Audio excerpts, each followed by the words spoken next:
ഒരു ദിവസത്തെ ടാസ്ക് എന്ന് പറഞ്ഞാൽ നേരത്തെ കിടന്നിട്ട് നേരത്തെ എണീക്കുന്നതാണ് ടാസ്ക്. ബാങ്കിന്റെ മുമ്പ് ബാങ്ക് നമ്മൾ കേൾക്കുക എന്ന് പറയുന്ന ആ ഒരു പോസിറ്റീവ് എനർജി തന്നെ കേട്ടോ. സുബഹി ബാങ്ക് കേൾക്കുക എന്ന് പറയുന്നത്. അപ്പൊ അതിന്റെ നേരത്തെ തന്നെ എണീക്കാൻ നോക്കും. അത് കഴിഞ്ഞിട്ട് പിന്നെ നമ്മൾ കിച്ചണിൽ വന്നാൽ എന്തെങ്കിലുമൊക്കെ വെള്ളത്തിലിട്ട് വെച്ചിട്ടുണ്ടാവും, ഏതെങ്കിലുമൊക്കെ ഒരു കടല രാവിലത്തേക്ക് ഇട്ടുള്ളൂ കേട്ടോ. അത് വേഗം അടുപ്പത്തെ ആക്കുക. അതിനാണ് ആവശ്യം. തലേന്ന് തന്നെ കുക്കർ അങ്ങോട്ട് മോറി വെക്കും കേട്ടോ. അങ്ങനെ കുക്കറിലേക്ക് ഇതാക്കണ മഞ്ഞപ്പൊടിയും അതുപോലെ മല്ലിപ്പൊടിയും അതേമാതിരി ഉപ്പും കാര്യങ്ങളും ചേർത്തിട്ട് പിന്നെ അതിലേക്കുള്ള ആവശ്യത്തിനുള്ള വെല്ലുള്ളിയും അതേമാതിരി വെളുത്തുള്ളിയും ഇഞ്ചും കൂടി നമ്മൾ ചേർത്ത് പാകത്തിനുള്ള ഉപ്പും ചേർത്ത് വെള്ളവും പാർന്നിട്ട് നമുക്കിതൊന്ന് അടുപ്പത്ത് വെക്കട്ടോ. അപ്പോൾ വെല്ലുള്ളിൻ്റെ ഒരു പകുതി കഷ്ണം ഉപയോഗിക്കുള്ളൂ കേട്ടോ. അങ്ങനെ കുറച്ച് മതി കേട്ടോ കടലക്കറിയൊക്കെ. കാരണം തറവാട്ടുക്കും ഇവിടെ കൂടി ഉള്ളതാണ് ഇന്ന് അടുപ്പത്ത് വെക്കുന്നത്, അതുകൊണ്ട് കുറച്ച് ഉണ്ട്, അല്ലെങ്കിൽ ഇത്തിരി മതി കേട്ടോ. അങ്ങനെ ഇതെല്ലാം കൂടി ചെയ്തിട്ട് നമുക്ക് കുക്കർ ഒന്ന് അടുപ്പത്തേക്ക് വെക്കട്ടെ. ഇതൊന്നും നിർബന്ധം കേട്ടോ. കുക്കറിൽ എന്തെങ്കിലും രാവിലെ തന്നെ വെക്കുക. അതുകൊണ്ട് തന്നെ തലേന്ന് രാത്രി കിടക്കണേക്ക് മുമ്പ് തന്നെ ഇതെടുത്തേക്കും. അതിന് ശേഷം ഒരു കട്ടൻ വെള്ളം കുടിക്കുക എന്നുള്ളത് ചായ ഒക്കെ ഒഴിവാക്കിയിട്ടുണ്ടായിരുന്നു കേട്ടോ. പിന്നെ എനിക്ക് കട്ടൻ ചായ കുടിക്കാണ്ടിരിക്കാൻ കഴിയില്ല, നല്ല തണുപ്പുമാണല്ലോ. അതുകൊണ്ട് തന്നെ അത് ഒഴിവാക്കിയെടുത്ത് തിരിച്ചെടുത്തിട്ടുണ്ട് കേട്ടോ. അതിനുശേഷം ചോറിനുള്ള വെള്ളം ഒരു ഭാഗത്തും വെച്ചിട്ടുണ്ട്, ഒരു ഭാഗത്ത് നമ്മൾ രാവിലത്തെ കറിക്കും. പിന്നെ നമ്മളെ വായൻ്റെ ഉള്ളിലെ മറ്റൊരു സാധനമല്ലേ വെളുത്തിട്ടുള്ള സാധനം, അത് നാത്തൂന് അരിഞ്ഞ് കൊണ്ടുവന്ന് തറവാട്ടിൽ കൊണ്ടുപോയി വെച്ചിട്ടുണ്ടായിരുന്നു കേട്ടോ. അപ്പോൾ അവിടെ ആരും വെക്കാനില്ലാത്തതും കൊണ്ട് ഞാനത് എടുത്തുകൊണ്ട് വന്നിട്ട് ഇവിടെ മമ്പയർ വെള്ളത്തിൽ വെച്ചിരുന്നില്ല. അപ്പോൾ അതും അടുപ്പത്തേക്ക് അങ്ങോട്ട് ആക്കാൻ വിചാരിച്ചിട്ടോ. അപ്പം ഇത് ആരെങ്കിലും അരിഞ്ഞൊക്കെ കൊണ്ട് തന്നാൽ വേഗം അടുപ്പത്തേക്കാൻ സുഖമാണ്. നമ്മൾ അരിഞ്ഞുണ്ടാക്കി അടുപ്പത്തേക്കുമ്പോൾ കുറച്ച് പണി. അപ്പോഴേക്കും ചോറ് അടുപ്പത്ത് വെന്തിട്ടുണ്ട്. ഞാനിതാക്കണ വാഴക്കട്ടി ഈ ഒരു സംഭവം വേവിച്ചിട്ടുണ്ട് കേട്ടോ. വെള്ളം പറഞ്ഞ് ഉപ്പിട്ട് വേവിച്ചിട്ടുണ്ട്.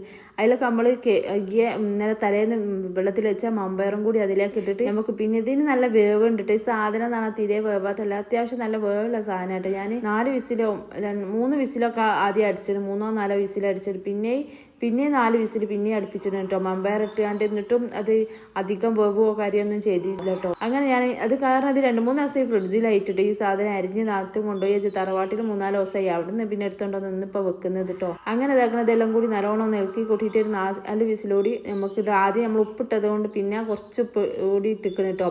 അതിന് നമുക്ക് നല്ലോണം ഒന്നുകൂടി വിസിലടുപ്പിക്കട്ടോ. അപ്പോഴേക്കും ചോറ് അടുപ്പത്ത് നിറക്കിയ ഭാഗത്തേക്ക് കറി വെക്കാൻ വേണ്ടിയിട്ട് ആദ്യം വെളിച്ചെണ്ണ ചൂടാക്കിയിട്ട് അതിലേക്ക് ഉലുവട്ടിട്ടുണ്ട് കേട്ടോ. അതിന് ബാക്കി മസാലയും ഉള്ളിയും തക്കാളിയും പച്ചമുളക് വെളുത്തുള്ളി ഇഞ്ചി എല്ലാം കൂടി നമുക്ക് അതിലേക്ക് ഇട്ടിട്ട് നല്ലോണം ഇളക്കട്ടോ. മറ്റേ ഞാൻ എന്ന് പറഞ്ഞാൽ ഉള്ളി വാടിയതിന് ശേഷമാണ് തക്കാളിയും പച്ചമുളകും ഇഞ്ചിയും ഒക്കെ ഇടാറിട്ടോ. അത് എന്ന് പറഞ്ഞാൽ തിരക്കുള്ളത് കൊണ്ട് എല്ലാം കൂടി ഒന്നിച്ചിട്ട് വാട്ടുക ചെയ്യുന്നത് കേട്ടോ. അങ്ങനെ വാട്ടിയതിന് ശേഷം കുറച്ച് പിന്നെ മുളക് പൊടി 2 ടീസ്പൂൺ മുളക് പൊടി, 1/2 ടീസ്പൂൺ മഞ്ഞൾപ്പൊടി, 1 ടീസ്പൂൺ മല്ലിപ്പൊടി ഇതെല്ലാം കൂടി ചേർത്തിട്ട് നല്ലോണം ഇളക്കി കൂട്ടിയിട്ടോ. അപ്പോൾ ഞാൻ വീട്ടിലില്ലാത്തത് കൊണ്ട് രാവിലെ ചെയ്ത് വെച്ചാൽ പോയാൽ പിന്നെ നമുക്ക് വൈകുന്നേരം വന്നാലേ ഒരു റാഹത്താ. മറ്റേ വൈകുന്നേരം വന്ന് വീണ്ടും ഉണ്ടാക്കാന്ന് പറയുന്നത് ഇതിപ്പോൾ രാവിലെ നല്ല തട്ടിപ്പട പഠിച്ചാലും വേണ്ടിയില്ല, വൈകുന്നേരം വന്നാൽ ഒരു ആശ്വാസം കേട്ടോ. പിന്നെ നമ്മൾ കുഴങ്ങി വരുന്ന സമയത്തല്ലേ ആരും കുഴങ്ങി വരുമ്പോൾ ആരെങ്കിലും ഒരു വെള്ളം തരാനുണ്ടാകുക എന്ന് പറയുന്നത് ഭയങ്കര ആശ്വാസം കേട്ടോ. അപ്പം മോളോട് ഞാൻ പറയുക ഗെറ്റിയിൽ കുറച്ച് വെള്ളം വെച്ചൊക്കെയാണ് ഞാൻ വരുമ്പോഴേക്ക് മിച്ചിക്ക് കുഴങ്ങി വരികയല്ലേ കുറച്ച് ചായ പാരാനിരുന്നു. അപ്പോൾ 2 ദിവസമായിട്ട് ഓളി ഗെറ്റിയിൽ കുറച്ച് വെള്ളം വെക്കൂട്ടോ. അത് തന്നെ ഒരു ആശ്വാസമാണ്. അത് മുതൽക്ക് ഇന്ന് വരെ എവിടെന്നെങ്കിലും കയറി വരുമ്പോൾ ഒരു വെള്ളം ചായ കാച്ചി വെക്കാൻ ഒരാളുണ്ടായിട്ടില്ല. അതുകൊണ്ട് തന്നെ ആയിരിക്കാം മോള് ആ ഗെറ്റൽ വെള്ളം തിളപ്പിച്ചെക്കണമെങ്കിൽ ഭയങ്കര ആശ്വാസം കേട്ടോ. കാരണം കുഴങ്ങി വരുമ്പോൾ പിന്നെ അതിലൊക്കെ പൊടിയും ചായ ഇട്ടുകൊണ്ട് കുളിക്കാന്ന് പറയുന്നത് ഒരു പ്രത്യേക സുഖം കേട്ടോ. കാരണം എന്ന് വെച്ചാൽ എവിടെ പോയി ഇപ്പോൾ 10-12 കൊല്ലമായിട്ട് ഞാൻ തന്നെ എവിടെ പോയാലും കുഴങ്ങിയാലും ഒക്കെ എൻ്റെ കാച്ചി കുടിച്ചിട്ട് ഇതാക്കുക എന്നല്ലാതെ ഒരാൾ കാച്ചി തന്ന് കുടിച്ചിട്ടുള്ള തയക്കം എനിക്കില്ലാത്തത് കൊണ്ട് തന്നെ ആയിരിക്കാം മോൾ ആ ഒരു വെള്ളം തിളപ്പിക്കുന്നത് ഭയങ്കര ആശ്വാസം കേട്ടോ. കാരണം വന്ന് കയറുമ്പം ആ തുള്ളി വെള്ളം കുടിക്കാന്ന് പറയുന്നത്. അപ്പം തന്നെ വേഗം ഇതാക്കണേ നമുക്ക് അതെല്ലാം കൂടി തൂമിക്കുക എന്നുള്ളതാണ്. അങ്ങനെ വെളിച്ചെണ്ണ അടുപ്പത്ത് വെച്ചിട്ട് ചട്ടിയും കാര്യങ്ങളൊക്കെ അടുപ്പത്ത് വെച്ചിട്ട് വെളിച്ചെണ്ണ ചൂടായതിനു ശേഷം ഇതാക്കണ നമ്മൾ നല്ലോണം ഇതാക്കുക കേട്ടോ. അപ്പോൾ നമ്മളെവിടെയെങ്കിലും പോയി കുഴങ്ങി വരുമ്പം ഒരാൾ വെള്ളം തരിക എന്ന് പറയുന്നത് ഭയങ്കര ആശ്വാസമുള്ളതാണ്. അത് കിട്ടുന്ന സമയത്ത് ആസ്വദിക്കാൻ നോക്കുക. പിന്നെ വെച്ചാൽ ആ കറിയും കാര്യങ്ങളൊക്കെ ഒന്ന് തൂമിച്ചെടുത്തിട്ടുണ്ട്. ഇനി അതൊന്ന് ചൂടാക്കി എടുക്കണം. കാരണം സുബഹിക്ക് വെച്ചതാണ്. അതിൻ്റെ ഇടയിൽ മിറ്റടിക്കലും അകടിക്കലും എല്ലാം കൂടി കഴിഞ്ഞപ്പോൾ നമ്മൾക്ക് തന്നെ തണുത്ത് പോയിട്ടുണ്ട് കേട്ടോ. അപ്പോൾ രാവിലത്തേത് നേരത്തെ ആക്കുന്നതുകൊണ്ട് നമ്മൾ ആ ഒരു സമയത്ത് തണുത്ത് പോയിട്ടുണ്ടാവും. അപ്പോൾ തൂമിച്ചതിന് ശേഷം ഒന്നുകൂടി നല്ലോണം ഒന്ന് ചൂടാക്കി എടുക്കണം. കുക്കർ ഒന്നുകൂടി അടുപ്പത്തേക്ക് വെച്ചിട്ട് നന്നായിട്ട് ചൂടാക്കി എടുത്തിട്ടുണ്ടല്ലോ. അപ്പോൾ നമ്മളെ കടലക്കറി ഉസാറായിട്ട് ഇവിടെ വന്നിട്ടുണ്ട് കേട്ടോ. ഇവിടേക്കുള്ളതും തറവാട്ടിക്കുള്ളതും അതുകൊണ്ടാണ് കുറച്ച് തോന്നട്ടോ. പിന്നെ മക്കൾക്ക് വലിയ ചിലവില്ല കറിക്ക്, എനിക്ക് ഭയങ്കര ചിലവാട്ടോ. എനിക്ക് ഭയങ്കരമായിട്ട് കറി വേണം കേട്ടോ. അങ്ങനെ അതൊരു ഭാഗത്ത് തൂമിച്ച് അത് ചൂടാക്കാൻ വെച്ച് അതിന് ശേഷം ഇപ്പുറത്തേക്ക് നമുക്ക് മീൻകറി വെച്ചിട്ടുണ്ട് കേട്ടോ. അങ്ങനെ വേഗം തേങ്ങ ചിരണ്ടി വെക്കുന്നതെന്ന് വെച്ചാൽ അന്ന് പുട്ടുമൊടി ഇല്ലായിരുന്നു കേട്ടോ. അങ്ങനെ മോനെ പറഞ്ഞയച്ചതിന് ശേഷം മോനെ അജമിൻ്റെ പുട്ടുമൊടി എനിക്ക് പേടിയുണ്ടായിരുന്നു, അവന് വേറെ ഏതോ പുട്ടുമൊടി വാങ്ങുമെന്ന് കേട്ടോ. ഏതായാലും ഓനെ സ്ഥിരമായിട്ട് പീടിയ പറഞ്ഞേക്കണേം കൊണ്ടും സാധനത്തിൻ്റെ വില അറിയുന്നതും കൊണ്ടും സാധനം വാങ്ങിപ്പിക്കുന്നത് കൊണ്ടും അവന് ഏതാണ് വാങ്ങേണ്ടതെന്ന് അറിയുന്നത് കൊണ്ട് അവന് ഞാൻ പാളി പോയില്ല കേട്ടോ. കാരണം വാങ്ങിയത് ഞാൻ വാങ്ങുന്ന അജമീൻ്റെ പുട്ടുപൊടി തന്നെ കേട്ടോ.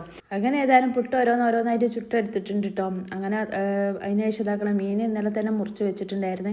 മീനും കാര്യങ്ങളൊക്കെ അടുപ്പത്ത് വെച്ച് അതിന് ശേഷം ഇതാക്കണം പിന്നെ കറി അല്ല നമ്മളെ ഉപ്പേരി ഒന്ന് തൂമിച്ചെടുക്കണം. ഉപ്പേരിയും തൂമിച്ചിട്ട് ചോറ് തറവാട്ട് കൊടുത്തിട്ട് വേണം നമ്മൾ ക്ലാസ്സിനും കാര്യങ്ങൾക്കൊക്കെ പോകാനും മക്കളെ പറഞ്ഞേക്കാനും എല്ലാം കൂടിയിട്ടോ. അങ്ങനെ ഇതാക്കണം തൂമിക്കലുമാണ്. അങ്ങനെ വെളിച്ചെണ്ണ പറഞ്ഞ് ചെറിയുള്ളിയിട്ട് കരിവേപ്പിൻ്റെ ഇടയിട്ട് ഇതാ തൂമിച്ചെടുക്കുക കേട്ടോ. അങ്ങനെ ഇതെല്ലാം കൂടി ഒന്നിച്ച് തൂമിച്ചിട്ട് ചട്ടി ഒന്ന് മാറ്റുന്നുണ്ട്. ചട്ടി മാറ്റിയ ചട്ടി കുറച്ച് നാളെ ഒരു ദിവസം അടിയിൽ പിടിച്ചതുകൊണ്ട് അത് പോക്കിയിട്ട് പോവാത്തൊരു ചട്ടിയാണ്. അപ്പം വേറെ അറപ്പും കേടും ബുദ്ധിമുട്ടൊന്നുമില്ല. പിന്നെ ചട്ടി ഇപ്പം ചീഞ്ചട്ടിയിൽ കൊള്ളാത്തത് കൊണ്ട് മറ്റേ ചട്ടിയിലേക്കൊന്ന് മാറ്റുകയാണ്. അതെല്ലാം കൂടി കഴിഞ്ഞ് നമ്മളെ പണിയും കാര്യങ്ങളൊക്കെ കഴിഞ്ഞതിന് ശേഷം തറവാട്ടേക്കുള്ള ഫുഡും കാര്യങ്ങളൊക്കെ കൊണ്ടുപോയിട്ടോ. അങ്ങനെ വേഗം അതവിടെ കൊണ്ടുപോയി വെച്ചതിന് ശേഷം എന്താക്കണം പുട്ടും കറിയും എനിക്കുള്ള പുട്ടും കറിയും കുറച്ച് ഞാൻ എന്താക്കണം പോകാനൊരുങ്ങാട്ടോ. വലിയൊരു കുന്ത്രാണ്ടം വേഗം ഇട്ടിട്ട് എൻ്റെ കയ്യിൽ.